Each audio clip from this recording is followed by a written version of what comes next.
Hello, everyone, and welcome. My name is Macy. I'm one of the licensed funeral directors here at O'Reilly Branson Funeral Service.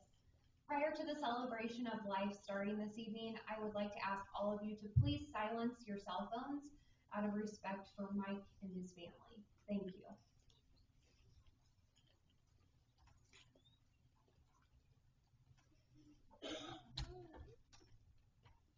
Good evening, everyone. Can you hear me okay? Good. My name's Teresa Orman. I'm a funeral celebrant. And so I was asked to do Mike's service today, and I just want to let you all know that I always feel it's a great honor and a privilege to be asked to do these things for people. So hopefully you'll feel that between all of us, we do Mike justice today. So we're going to get started. I would like to thank you all for coming on behalf of this family, which I'm sure they've all thanked you anyway. But today, a celebration of life service is different from your typical funeral eulogy service. because we use a lot of prayer in the readings and poems and stories and music. And so what we're going to try to do today is kind of tell a story of Mike's life. And during a service like this, it's tough, it's hard, it's emotional. But please, if you feel like you want to smile, smile. If you feel like you're called to laugh, laugh. Or if you need to cry, cry. It's perfectly fine. This is what we're here for, to pay honor and respect to Mike. And so we'll go ahead and get started, okay? I'm going to go ahead and read the obituary. I'm sure most of you have already read it, but I feel it's a disservice if I don't do it officially.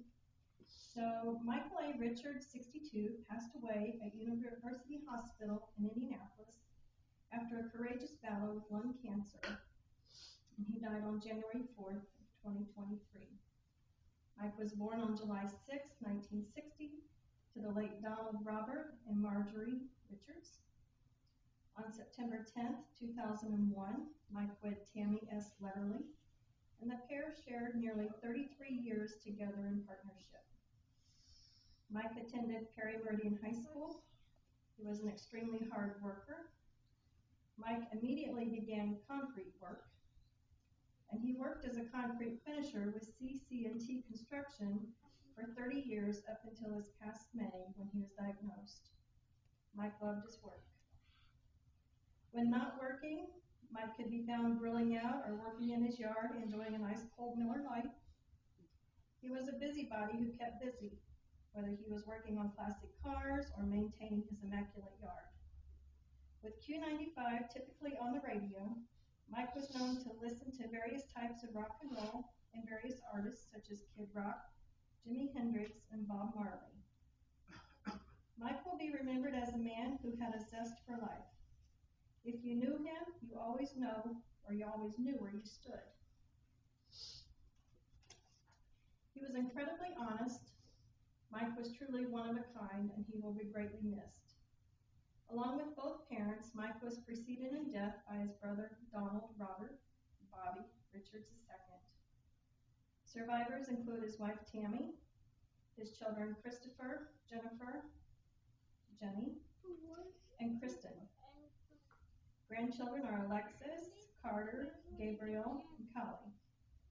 Siblings were Vicky, Sherry, Marcia, and Christy, and a host of extended family members and friends.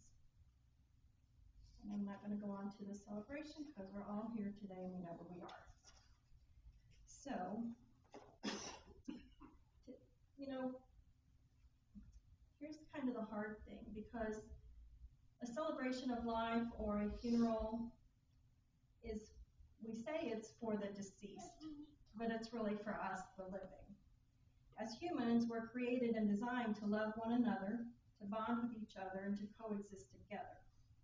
So when we lose someone we love or grow up with, spend every day with, possibly at work, or sometimes you might just see them a few times a year on holidays or special occasions, it impacts everybody heavily. And so things are not the same, and they're not ever going to be the same. You're always going to have a void in your lives without Mike. But also, by God's design, He gave us the most amazing gift. God gave us the gift of memories. And so we never really lose Mike, because he's stored in our memories for the rest of our lives. And sharing memories can be a beautiful way of comforting yourself and comforting each other. So anyone who would like to share a memory of Mike today will have an opportunity to do so a little bit later in the service. So for now, if you'll all bow your heads and close your eyes, we'll just have an opening prayer of healing.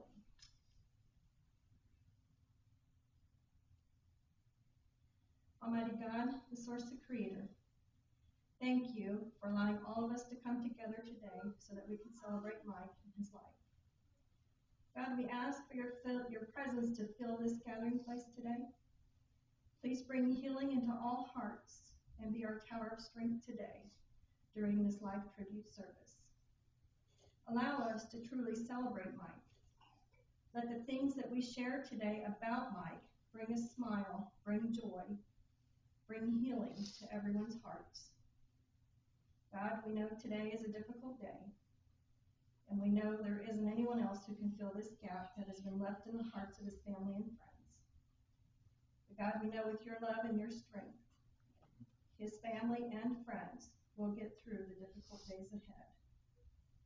We have faith in you, God, that in these days and weeks and months and years to come, the treasured memories of Mike is what will bring a wealth of joy, happiness, and comfort to all who know him.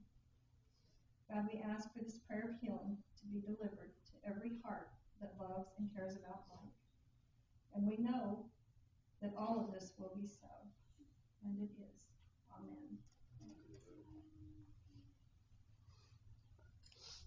So in most services, I can tell you picked a very special place to bring your husband, because I've never been anywhere where you have this sort of flyer for someone. And I learned a few minutes ago from Macy, there are only 2 funeral homes that is deemed a celebration funeral home, which allowed them to make these beautiful flyers for you, and blankets and anything else that you would have chose. So that's really something special that I've never seen anywhere else. But you know, when we have a flyer, it's like a remembrance of the person who passed. And they always have 2 dates on them. The birth date, and then the date they passed over. And so most people just pick up this flyer as it's like a little keepsake, a remembrance. Or they may read the words on it. Sometimes there's poems in there and different things. And they're lovely keepsakes. But they're far more important than that. Because when you notice the birth date dash, usually a death date, that's when they come into the world and leave the world. But the dash represents what they did in the middle. What happened to Mike between his birth and his death. That's the important thing. That dash is the most significant thing that any of us are going to have on a gravestone or on a flyer. Because that dash is going to represent how we lived our life. And that's how we're going to be remembered, how we lived our life. People aren't going to remember our birthday. You're not going to remember later on down the road the date that Mike died, but you're going to remember the middle, the dash. And so I have a poem here that I think you're all going to enjoy. It's called The Dash. It's by Linda Ellis, and she wrote this in 1996. I read of a man who stood to speak at the funeral of a friend. He referred to the dates on the tombstone from the beginning to the end. He noted that first came the date of birth, spoke the following date with tears, but he said what mattered most of all was the dash between those years. For that dash represent all the time they spent alive on earth, and now only those who love them, those with that little line, is worth. For it matters not how much we own, the cars, the house, the cash. What matters is how we live and love and how we spend our dash. So think about this long and hard. Are there things you'd like to change? For you never know how much time is left that still can be rearranged. If we could just slow down enough to consider what's true and real, and always try to understand the way other people feel. And be less quick to anger and show appreciation more, and love the people in our lives like we've never loved before. If we treat each other with respect and more often wear a smile, remembering that this special dash might only last a little while. So when your eulogy is being read with your life's actions to rehash, would you be proud of the things they say about how you spent your dash? I love that poem. The first time I heard it was when my daughter graduated from school. It was read at her graduation ceremony. And I've never forgot it since then, and she's almost 30 years old. But I think it does make us take a look at our dash and other people's dash. And I think once you hear that poem, you can't help but think about yourself and maybe how your dash so far has represented yourself. And of course, I didn't know Mike personally, but thanks to his wife, Tammy, I learned a little bit about him the other day.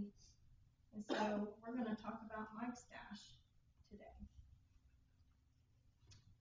So Mike, we heard, was born on July 6, 1990 to his parents, Donald and Marjorie Richards. He was born and raised in the Fountain Square area and other areas around the south side of Indianapolis. As a child, his family moved around quite a bit, but they always seemed to remain on the south side. In fact, I believe that he spent the majority of his life on the south side of Indianapolis. Mike had one brother, Bobby, and he has 4 sisters, Vicki, Sherry, Marcia, and Christy. So his mother, Marjorie, raised 6 kids. And for those of us who are moms, we know that's a tough job. I know myself, raising 2 kids was hard. I cannot imagine having 6. And I think they're all fairly close together in age. Sometimes I talk so much and I write notes that forgive me if I get a little detail wrong here and there. But I thought, what a woman. What an incredible woman, an incredible mother she must have been.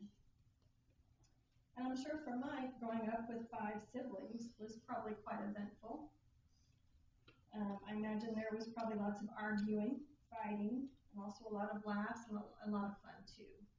And from just looking at some of the pictures, I love it when there's pictures that I can look at. Because if you really look past just the photo, and you see the expression, and sometimes you can catch a glimpse of what someone's heart was feeling in a photo. A photo can tell you a lot of things. And from what I heard from Tammy, and just from looking at the photos, it looked like Mike loved his family, all of his family, very much. So when he was around 24, he became a dad for the first time. His son, Christopher, was born. And I'm sure, like any 24-year-old young man, he was probably terrified and happy all at the same time. Because 24 is young, not by standards today, but it's still young. And it can be quite intimidating to become a parent for the first time. And so over the years, I know they haven't seen each other much, but it was shared with me that he loved his son very much. And those of us who are parents understand that we may not always agree with our kids as they grow up and they move on to become adults and live their own life and make their own choices, but we always love them, no matter what. And Mike loved his son very, very much. About 2 years later, when he should have been around 26 years old, he became a dad again to a beautiful baby girl named Jennifer. And it was shared with me that as Jenny grew older, and it became more and more obvious that she looked like her dad. He was very proud. And Mike loved that about her. And I've known many men who has a daughter that looks like them. They say, well, I always said when she was young, I hope she grew up and looked like her mother, but hey, she looks like me, you know. And they're always very exciting for them to have a daughter to look like them. So I'm sure he was very proud. And Mike was the kind of dad who made sure that his kids had everything that they needed. No matter what, he would work hard to make sure that they had what they needed. And Mike loved his daughter, Jenny, and was very, very proud of her. His wife, Tammy. So I don't know months, but sometime I'm guessing with all my math in the year of 1990, when Mike was around 29 years old. I do know this. He was at his sister Sherry's one evening. And Sherry was babysitting her friend Tammy's daughter, Kristen. At that time, Kristen was just 2 years old. And when Tammy went to pick her up, they probably visited for a short time. And then when Tammy left with Kristen, Kristen told her mom, that man shot me with a rubber band. And Tammy said, you know, she looked at her daughter and she wasn't hurt, so she really didn't think much of it. So they went on home. Then another night, Tammy got a phone call. She answered her phone, and a man said, "Do you know who this is?" She said, "No." And he said, "This is Mike." Tammy says, "Mike who?" He said, "Sherry's brother." And Tammy said, "Oh, the man who shot my daughter with a rubber band?" There she got him. Mike said, "I didn't hit her." So they had a good laugh about that for a minute. Tammy asked how he got her phone number, and Mike explained that he had got into her sister's phone book of numbers and got it. And then things just kind of went from there. So that was really kind of the beginning of their relationship. So I know for the first 12 years, they lived together. That this year in 2023, they would have been married for 21 years. So they've been together for the past 33 years. And I think that's amazing.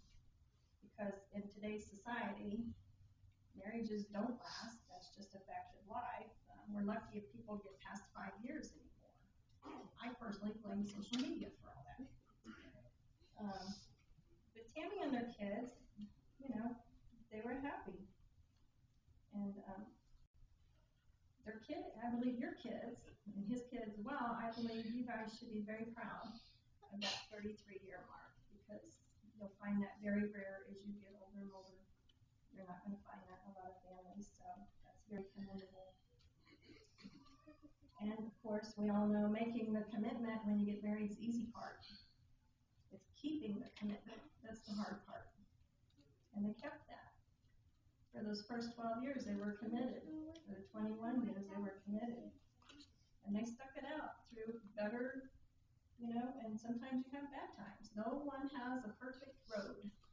You're going to have tough times. But if you stick it out, you'll make it to the other side, as Mike and Tammy did. Because where there is love, love usually wins. And being together is what matters the most. So we talk about Tammy's daughter, Kristen, being 2 years old. Mike accepted her as his own. Kristen's own dad wasn't around much, and of course, a little girl at this age would see Mike as her dad. He was her stability. He was who she spent her days with and looked up to. And he was there for her every single day. Even though she has her own father, Mike was her dad. And we all know that any man can create a child. He can father a child. But in my mind, it takes a real man to be a dad. And especially a dad to a child he did not father. And I think that Mike deserves a lot of recognition for that. Mike had grandkids. When you become a mom or a dad, you think that nothing can be more precious than your children. But there's grandkids. And your grandchildren, Mike had 4. Alexis, Carter, Gabriel, and Kelly. Each grandchild is a precious gift. I think we all can agree on that. And as much as you love your children, your grandchildren fills your heart with a different kind of love. It's different. And when you're a grandparent, you really can't explain it. Like I can't really explain it. I have 2. But it's a kind of love that goes, I believe, one level deeper in your soul. And Mike had that for his grandkids. Mike was very proud of all of his grandkids and loved them very, very much. When we read the obituary, I found out that Mike was the concrete worker for 30 years. And I told Tammy that I know that concrete work is hard. I used to work for a new home construction builder and overseeing out sometimes if certain jobs were finished, so we could bill the contractor for X amount of hours. And those guys, that's hard work. In the middle of summer, and at the time I lived in Florida, it's super hot.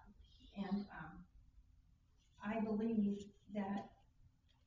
anyone who works in that sort of field, the construction field, often gets overlooked at their value in creating something because people just see the finished product. But he was a very hard-working man, and he took great pride in his work. And many times throughout the years, because he was proud of his work, he'd want to take Tammy to different job sites and show her what they were doing. And so she probably went there thinking it looks like concrete. But there's so much more to that to him. His hands were in our Sunday ride. But you know, it shows his work ethic.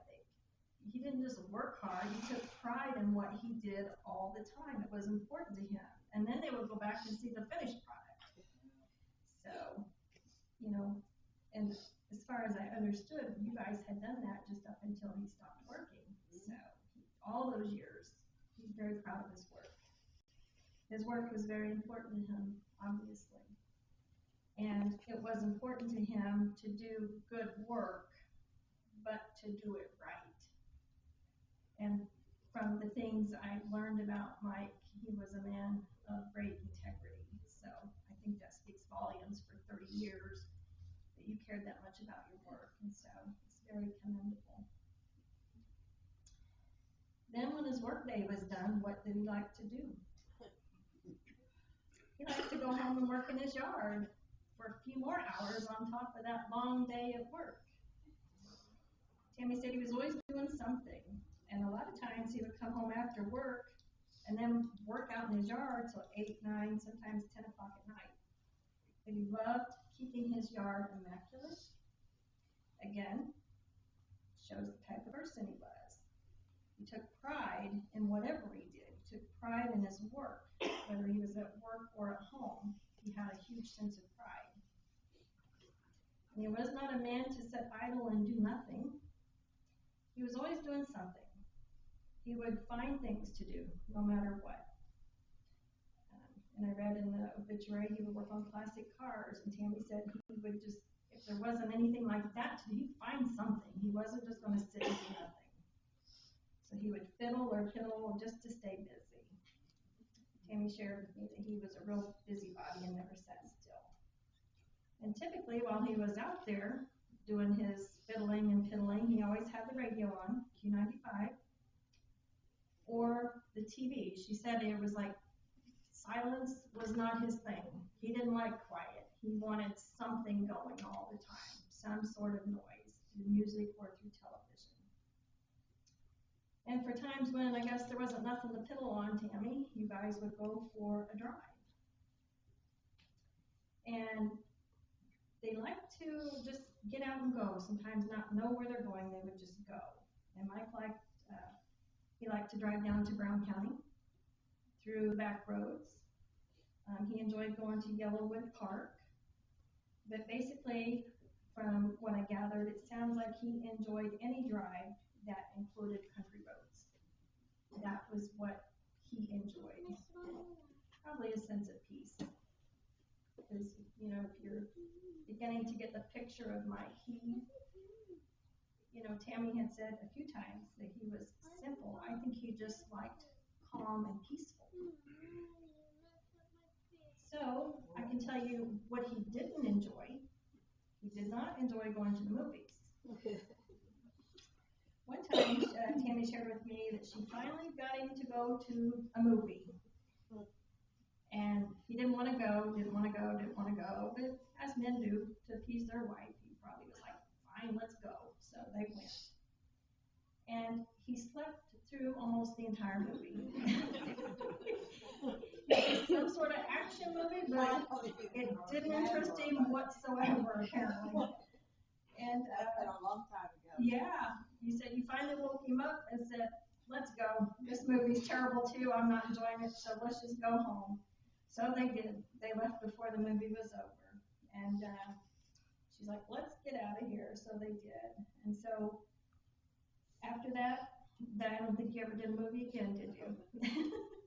So, he was a homebody, and that's where he was happiest, being at home.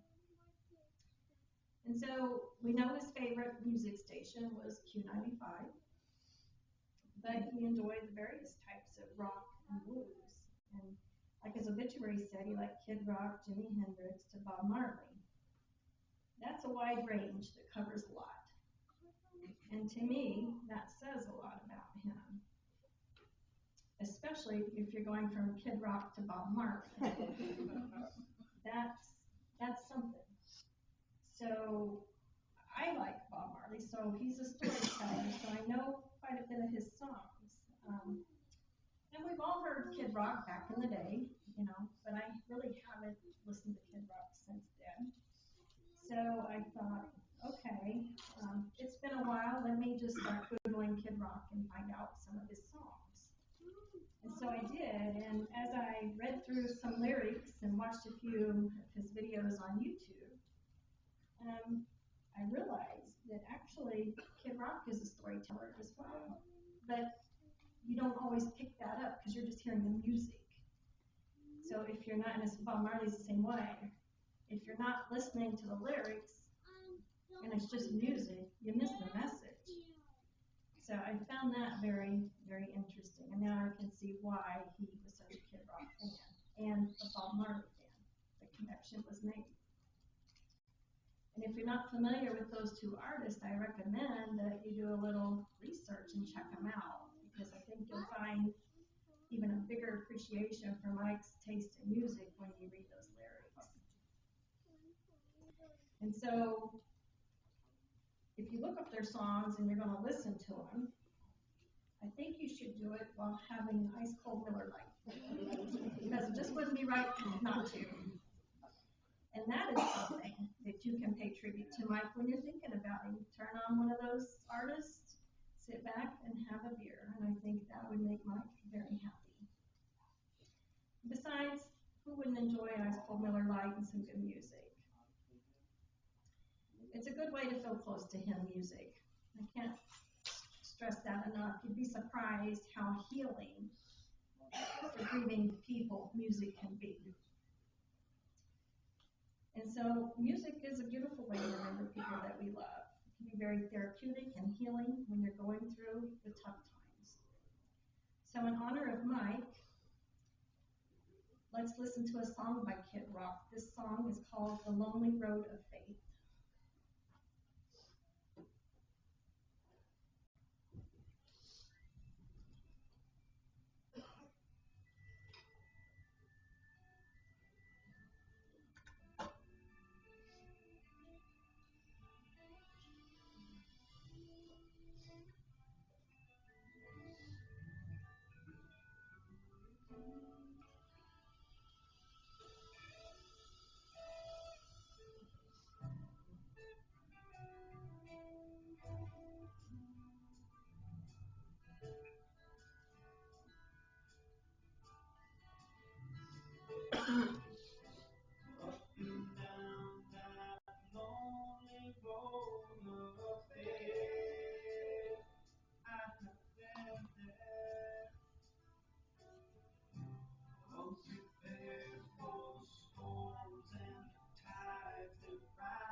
you think of it?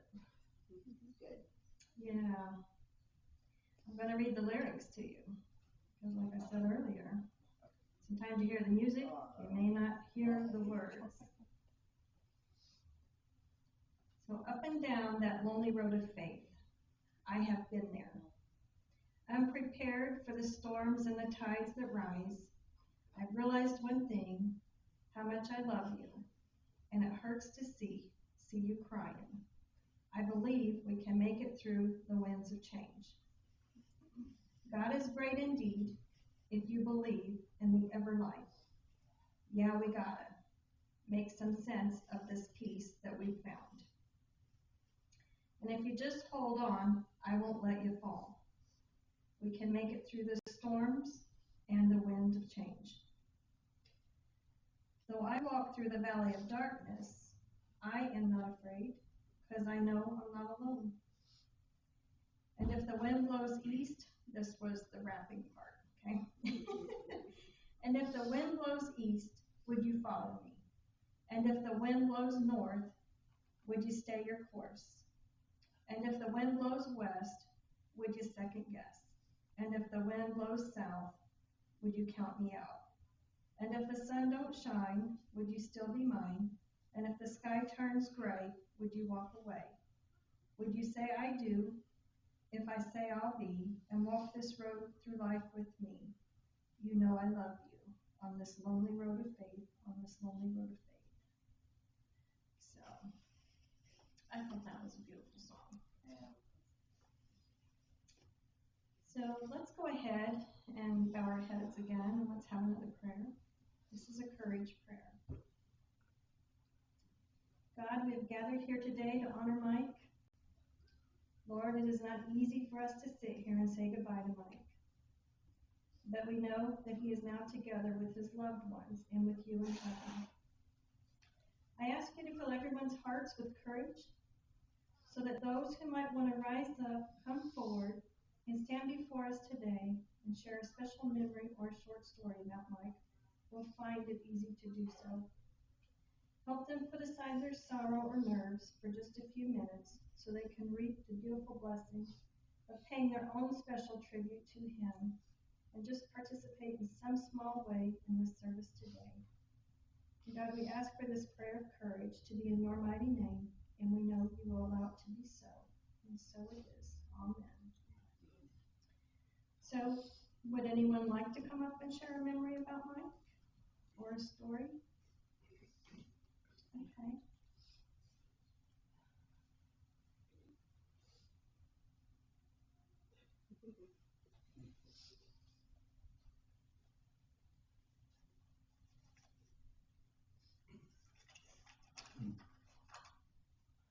Good evening. I'm here tonight with my wife, Patty, and our son, Chris. Our daughter couldn't be here tonight. We moved in our house in May of 1979. And from that day to today, we only had two neighbors. We had a gentleman by the name of Bill Burge, who lived there with his wife, or with his mom. And Bill passed away, and then his mom, Fanny, passed away.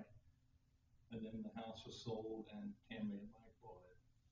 They weren't married at the time, so we met our new neighbors, Tammy, Mike, and Kristen. And it's,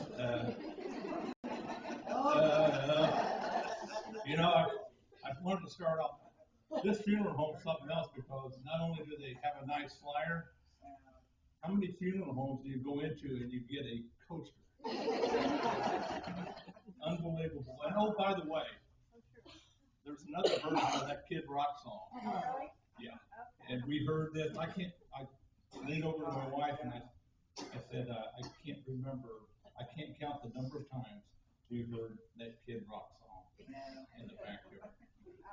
And so anyway, we met Tammy and Mike and Chris, and I think Kristen was maybe 7 or 8 years old. I don't remember. But Tammy and Kristen, they've never changed from the first day that we met her. It's always been the same. Mike is a classic example textbook example of do not judge a book by its cover. So,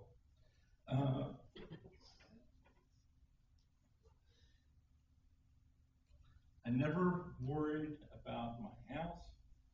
I never worried about my wife when I knew that Mike was there.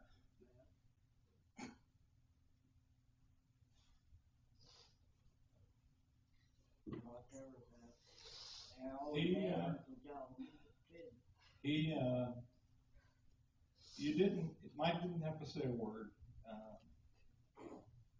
You could just see it in his body language that how much he loved his wife, Tammy.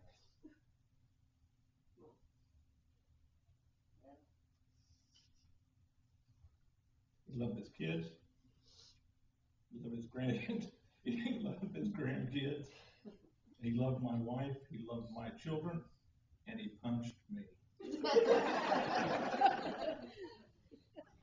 Remember that, Tammy? I do. Yeah, my mom's better nice. And he was immediately forgiven. The only thing that saved me was that we have a hill in our front yard. He couldn't navigate the hill. But anyway, the closest thing I ever got out of an apology from him was he said, "I'm not going to apologize to you for what I did, but I'm going to apologize for who I did it to." And I said, "I'll take that." But Bill Burge was the same way as Mike. I never worried about my home. I never worried about Patty or my kids, as long as I knew that Mike was there, because Mike always watched. Mike always knew who was supposed to be there and who wasn't supposed to be there, and he would confront them. And it was so refreshing because I was gone quite a bit. Mike, I could never, in all the years that we've lived there with Mike, I could never get him to go out to eat. Never. But I can't tell you the number of times that he handed a meal over that fence to me, or to Fanny, or Chuck, or anybody. That's just how he was. He worked in his yard relentlessly every day. He'd come home from the concrete company, and he would work. I don't know if he ever ate or not, but he worked, and you were off a little bit on the time that he would quit working. You said 9 or 10 at night. I've seen him out there 3 in the morning. And the police would ask me about him. They said, "Hey, this guy's out in the yard at 3 o'clock. Is everything all right?" I said, "Leave him alone." Because that's just how he was. I can't remember. I can't remember the last time I raked leaves. I can't remember the last time I shoveled my sidewalk. He always did it for me. Yeah. We'd sit in the house, and we'd hear somebody walking on the roof, and what the going on here? And walk out, and it's Mike up on the roof, blowing our gutters. That's just how he was. And he took sick about Tammy, 9 or 10 years ago. He was really, really, really sick. Mike came that with Bell's palsy. Yeah. Several years ago. Really worried about him. Yeah. But he come out of it, and then he was diagnosed with cancer. And in May, got that diagnosis in May. Yeah, he come and told me. He didn't want anybody to talk about him, and didn't want to talk about it. But I know he talked to Chuck about it, and myself, and I appreciated that. I knew something was wrong because Mike never missed work, never. And Q95 out in the backyard, that's exactly right. I mean, it was all part of it. We sat out in our yard all the time, and Mike would ask if that, you know, you want us to turn down. No, leave that music alone. We're so used to it. And, but every once in a while I have to talk to groups, and I always wanted to, I always like to share a prayer if I could. And I asked Tammy before this if I could say this little prayer. It's one I carry with me. And I am one of these believers in Christ, and I believe that we will all meet again another day. And but for the meantime, I want to share this serenity prayer with you, if I could, please. God, give me grace to accept with serenity the things that cannot be changed, courage to change the things which should be changed, and the wisdom to distinguish the one from another, living one day at a time, enjoying one moment at a time, accepting hardship as a pathway to peace, taking, as Jesus did, this sinful world as it is, not as I would have it, trusting that you will make all things right if I surrender to your will, so that I may be reasonably happy in this life and supremely happy with you forever in the next. So my friend is not suffering, but I'm a believer that we will see Mike again in another venue. And I just wanted to tell Mike that, and all of you, that the highest honor that you could ever give anyone is to tell them that they will be missed. And Mike, you will be missed. Good evening. Thanks. Sounds beautiful. Would anyone else like to come up? Vicki Lynn, you're up. Okay. If I can remember what I did with Vicki.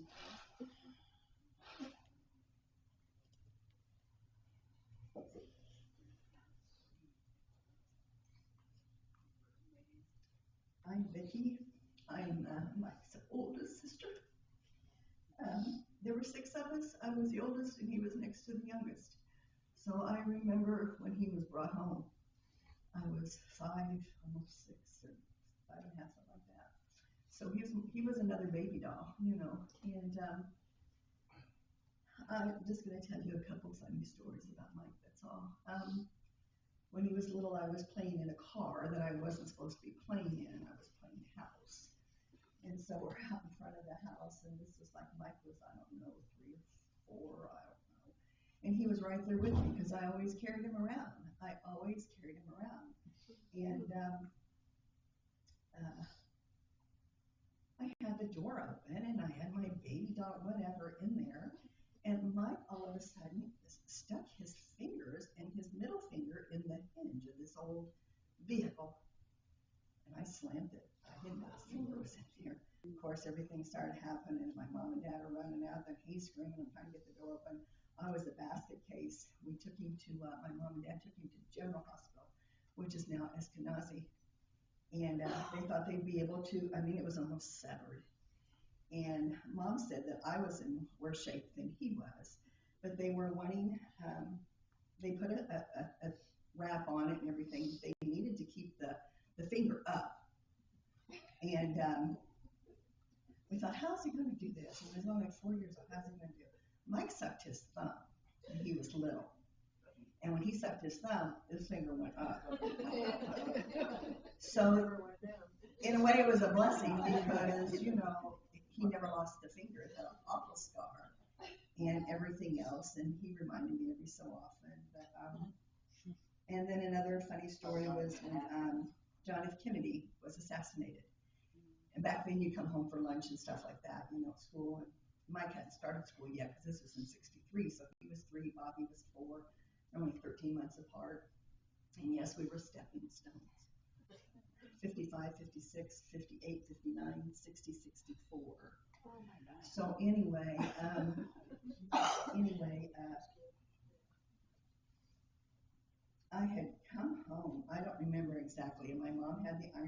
like she usually did. She was watching one of the soap operas they had, back then. And I guess Mom smelled smoke or something, and him and Bobby had got her matches because she smoked, and they had lit that couch on fire. So I mean, it was just they caught their bedroom curtains on fire, and my mom really did watch them. It's just they were everywhere. They were always together. They were each other's best friend, and I think they were to the day Bobby left. And I know that was a hole in Mike's heart. But I got in a lot of trouble together, but they were good friends, and they loved each other. I was the one he referred to as the religious one. That's my religious system. That's my religious system. And that's okay, that's okay, because he loved me, and I loved him. And my heart is broken. My heart is broken. It's broken for me and my siblings, but it's broken for Tammy and Jimmy and Christopher and Kristen.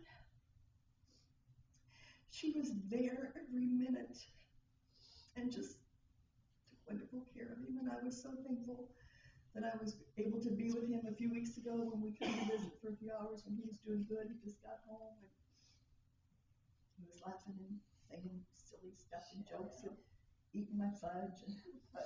But I know if I ever needed him for anything, all I had to do, like I got a car problem or like this, Mike was there.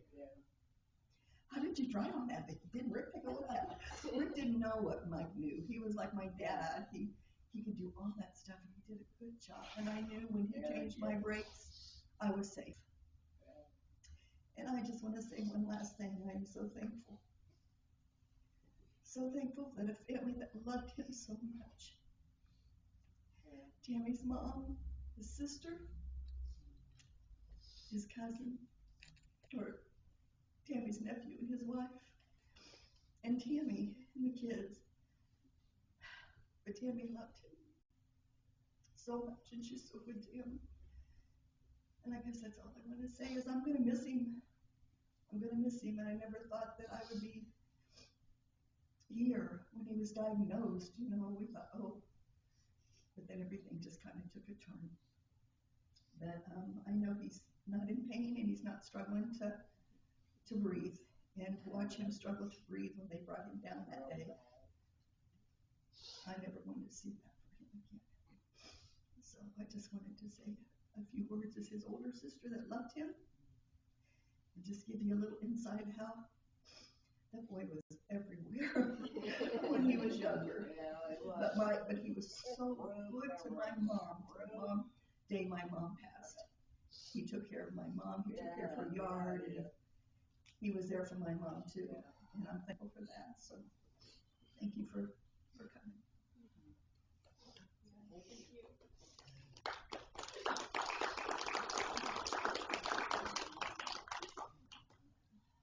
That was beautiful. You made me cry. I get emotional. My brother's passed. Talk about a brother, I get emotional. I can't help it. Is there anyone else? I don't want to leave anyone out. If anyone else wants to come up, you're more than welcome. Okay, that's okay. That's okay. All right. Well, those were beautiful tributes. And I'm sure to all of you who knew him, it's not a surprise to hear these things. For me, that was amazing. It was amazing because I don't know him. I only know him through Tammy's words that she shared with me. And wow, what a great man you were married to. What a great neighbor he was to his neighbors. And what a great brother he was to his family. And a great dad to his children. That's what's important in life. It's really what that dash is about, right? And I think we're all seeing that Mike's dash was pretty incredible. And boy, what a blessing to have him in your life. The reason we're here is we all came here to pay honor and tribute and respect and celebrate Mike's life and to express your love and admiration for him. And today, it's also important for everyone to show support to his family and remind them that they are all loved and in your thoughts for the difficult days ahead. Because there's going to be plenty of them. Show support to his sisters, his grandchildren, his neighbors, everyone who loved and cared about him.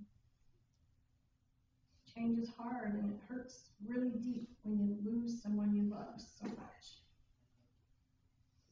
But hopefully, it's my wish that through what we've shared today so far, that everyone here has found a little more peace in their hearts and a little more strength and courage to face the tomorrows and the rough days ahead.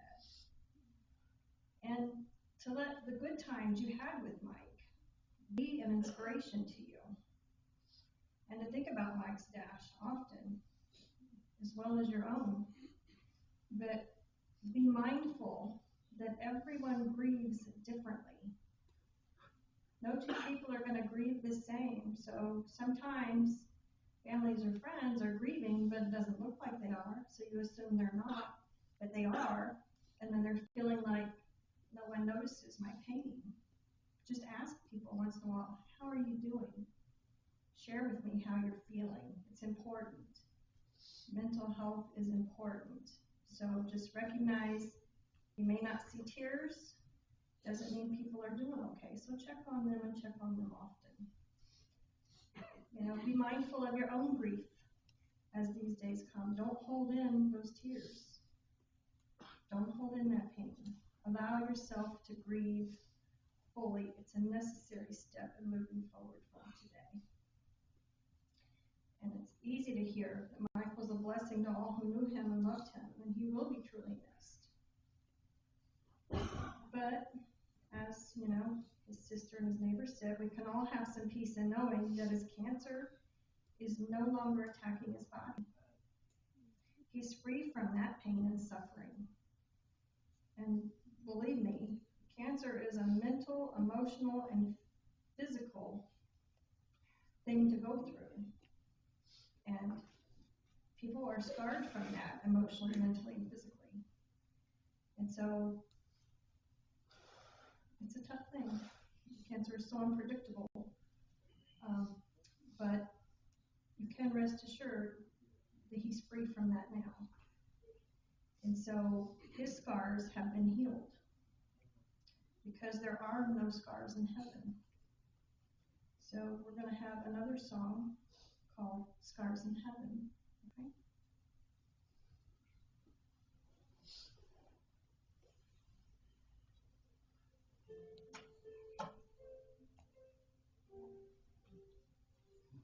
If I had only known the last time to be the last time, I would have put off all the things I had to do. I would have stayed a little longer, held on a little tighter. Now would I give for one more day with you?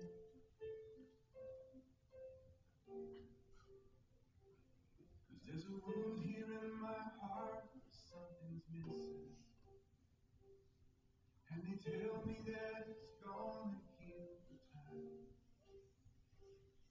But I know you're in a place where all your wounds have been erased. And knowing yours are healed is healing mine. The only scars in heaven that won't belong to me and you. There'll be no such thing as broken. And all the old will be made new. And the thought that makes me smile now, even as the tears fall down, is that the only scars in heaven are on the hands that hold you now.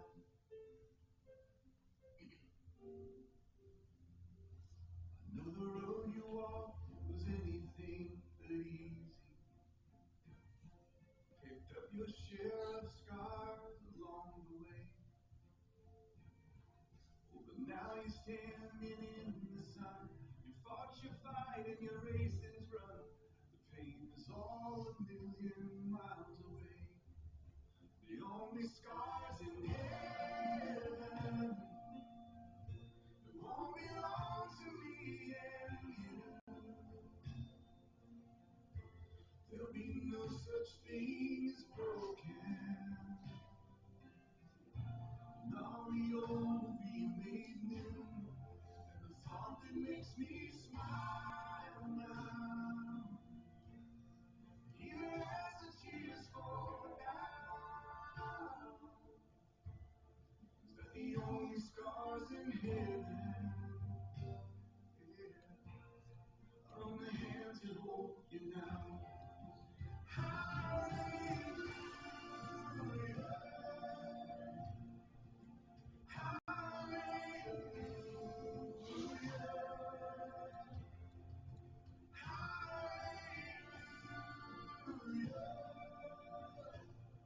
For the hands that hold you now.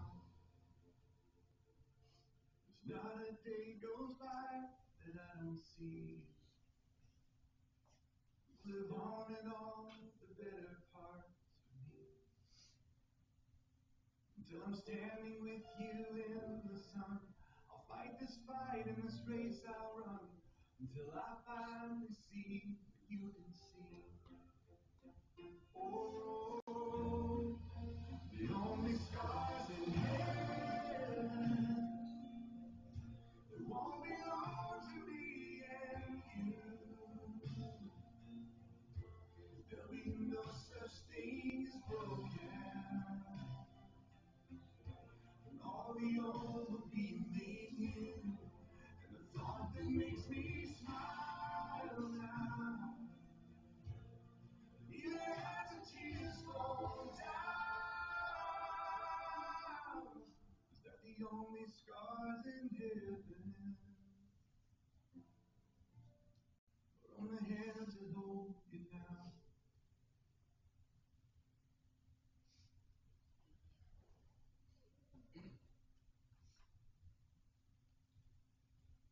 I know that's a tough song to listen to, but how meaningful I felt it fit Mike and what he's been through.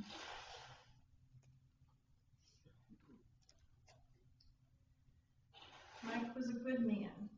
He was an honest man. He didn't mess around with empty words. You always knew where you stood with him. He might have been a little rough around the edges, as Tammy said. But I said it sounds like on the inside there's a real sweetness to him.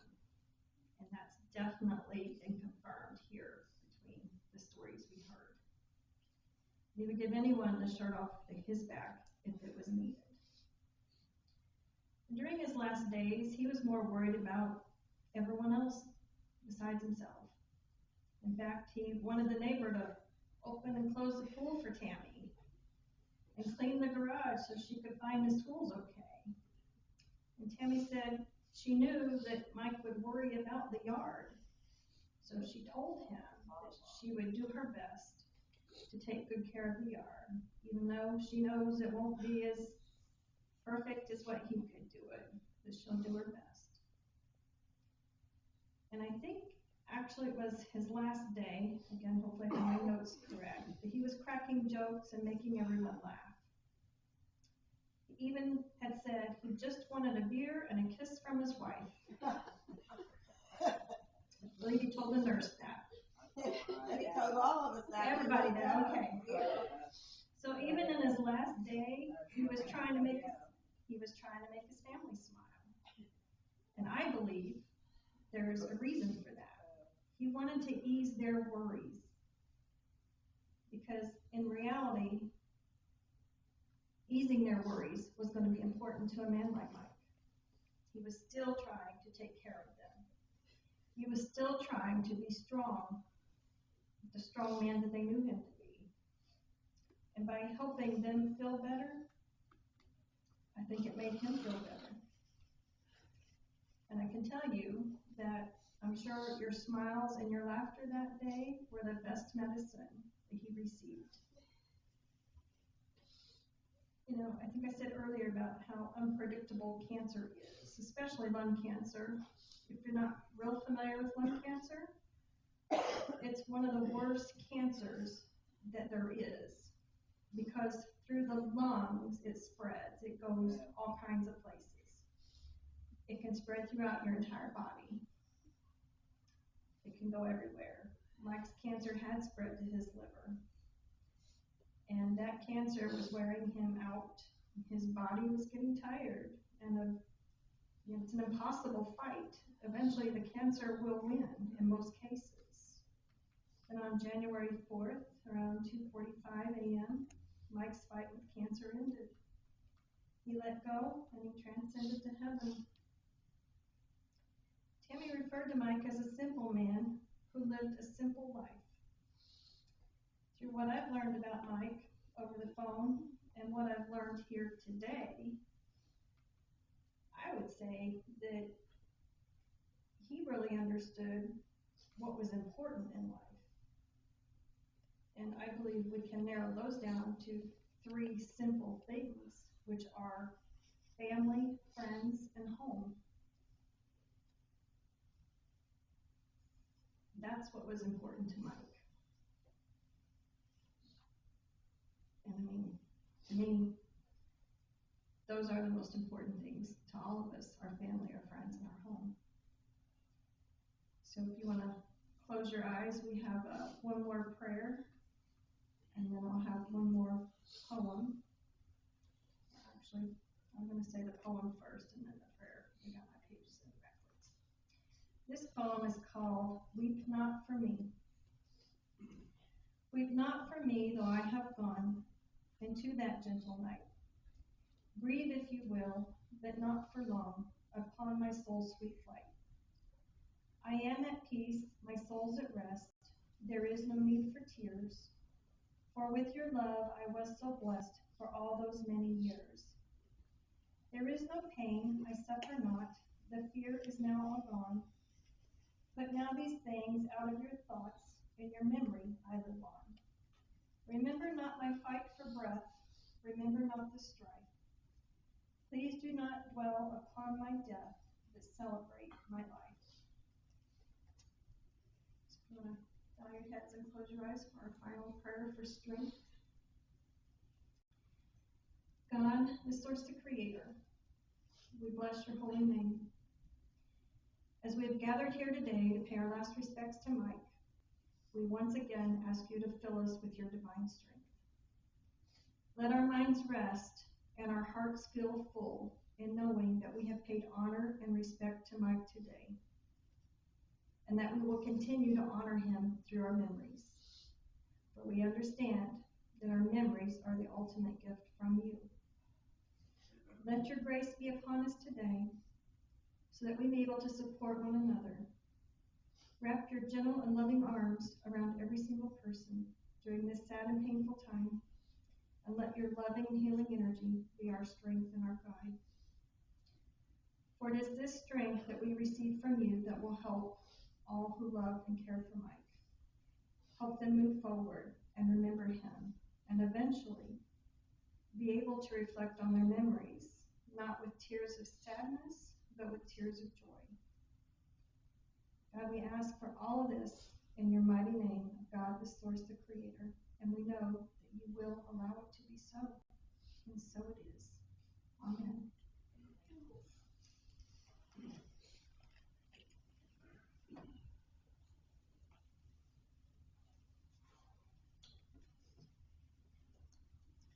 Macy will be in just a moment.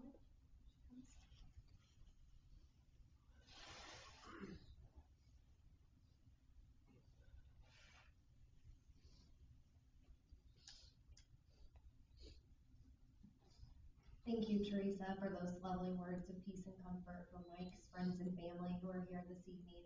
This does conclude our formal funeral service for Mike here at the funeral home. At this time, our staff member Ken will begin dismissing you all from the back of the room to the front to pass by Mike's urn one final time, and then you all are welcome to exit through these doors and out to your cars. Thank you.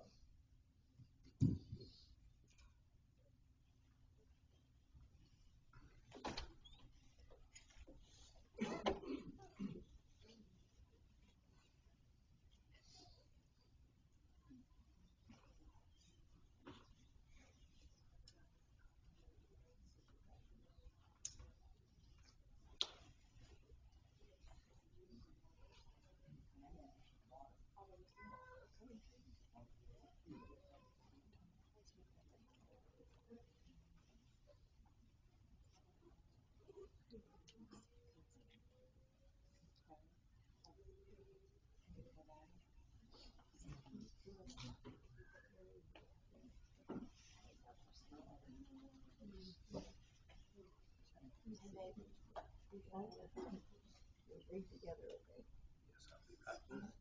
Got you back.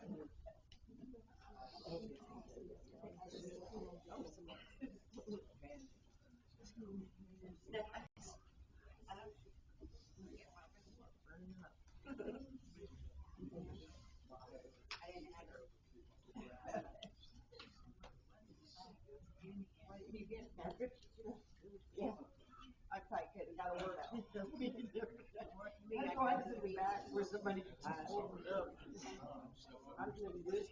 Are you waiting for us? Is Teresa coming? Huh? Okay, yeah. Hey, good guy. I'm okay. How are you? Who's gonna carry all these flowers, Mike? I ain't running away. That's right. Yeah.